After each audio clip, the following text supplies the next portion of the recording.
hazardous awareness. Yan, isa sa mga nakita ko sa school na hazardous awareness, itong yero. Siyempre may dumadang mga estudyante dito, may tendency silang matamaan nito. Then next yung itong kanal. Baka ma-shoot yung paa nito sa mga dumadaan na estudyante, tsaka itong bakal. Then itong next yung Christmas light na wire.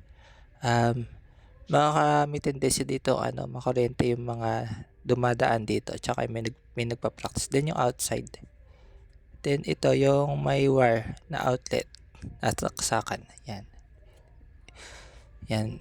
Pag umulan yan, syempre mababasa yan. Baka may tendency pumutokin o may makuryente pa yan sa labas. Then ito yung mga naglalaro sa labas. Nasa may highway. Then next to sa trabaho ko, ito yung mga debris ng patis. Yan, madulas yan. Baka may tendency sila yan, maksidente. Ito ang wet floors next. Then ito yung sa outside ng bahay namin. Yan, madulas din yan yung mga lumot-lumot na yan. Ang hirap tumaan dyan, may mga nadudulas.